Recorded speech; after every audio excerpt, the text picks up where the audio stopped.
Hello बच्चों, welcome back to my channel Maths Mind Classes. तो बच्चों, क्या आपको ऐसे डेसिमल नंबर को डिवाइड करना आता है या फिर ऐसे डेसिमल नंबर को डिवाइड करना आता है?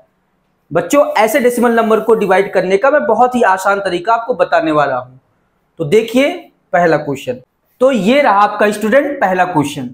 तो आपको इसको डिवाइड करना है। तो यहां देख पा रहे हैं डेसिमल के बाद जीरो है और फिर नंबर है। तो ऐसे क्वेश्चन को डिवाइड करने के लिए स्टूडेंट आपको डेसिमल और जीरो को नहीं देखना है, सिर्फ नंबर को देखना है। तो यहां पर नंबर क्या है स्टूडेंट 48 और यहां पर क्या है 6, मींस 6 से 48 को डिवाइड करना है।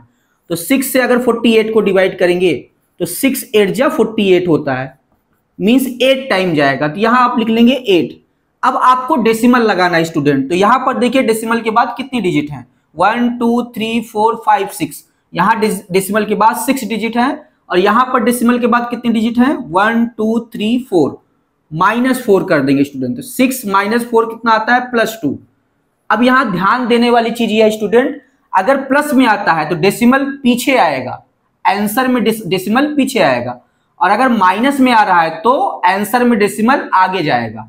तो अभी कहां है स्टूडेंट, अभी प्लस में आ रहा है +2। तो +2 का मतलब डेसिमल 2 डिजिट पीछे आएगा। तो अभी डेसिमल है कहां स्टूडेंट, तो हमेशा डेसिमल पीछे माना जाता है। यहां पे डेसिमल था, अब इस डेसिमल को कहां लाना है, +2 का मतलब 2 डिजिट पीछे। तो 2 डिजिट के पीछे का मतलब यहां पर 0 बढ़ा लें।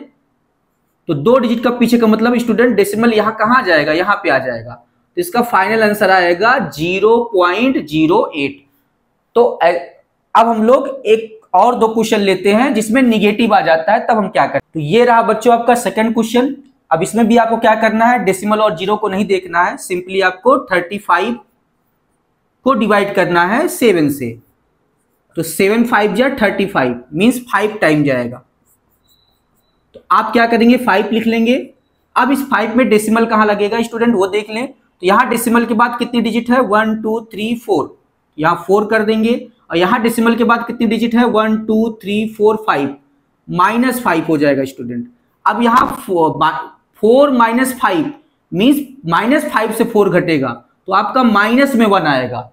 तो जब माइनस में स्टूडेंट आता है तो डेसिमल क्या होगा, उतनी डिजिट आगे जाएगा। अब यहां पर डेसिमल कहां है स्टूडेंट, यहां मान सकते हैं, यहां पर डेसिमल ऑलरेडी है, नंबर के बाद माना ही जाता है। अब इस डेसिमल को कहां ले जाना है, एक डिजिट पीछे। अब एक डिजिट इसमें है ही नहीं स्टूडेंट, तो यहां पर क्या करेंगे 0 बढ़ा लेंगे। तो ये डेसिमल एक डिजिट पीछे चला जाएगा, मीन्स यहां आ जाएगा। तो ये आपका आंसर क्या बन जाएगा स्टूडेंट, 50 बन जाएगा। मींस इसका आंसर आ जाएगा आपका 50। डेसिमल के बाद 0 माना ही नहीं जाता, आगे तो लिखा ही नहीं जाएगा। तो इसका फाइनल आंसर आ जाएगा 50। यही आपका आंसर है। अब स्टूडेंट एक और तीसरा क्वेश्चन लेते हैं जिससे और पूरी तरीके से आपको ये चीज क्लियर हो जाएगा। आपका थर्ड क्वेश्चन, अब इसको अगर सॉल्व कर लेंगे तो पूरी तरीके से आपको क्लियर हो जाएगा।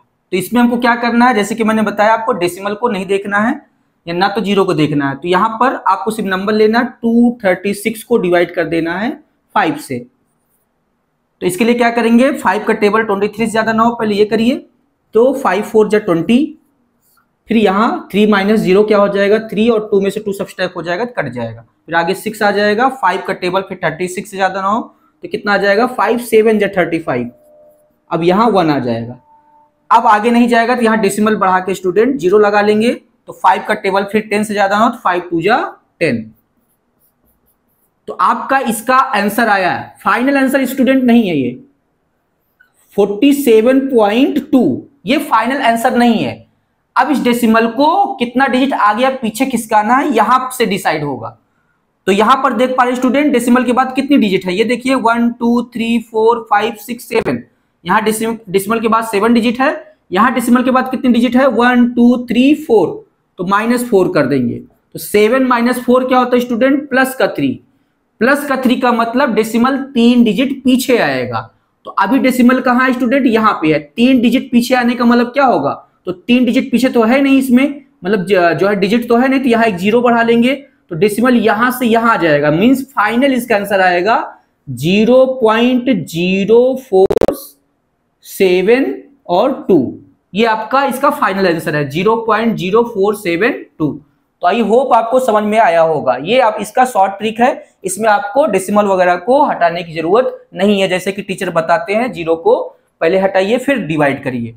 तो बहुत ही आसान तरीके से क्या हो जाता है, सॉल्व हो जाता है। Thank you.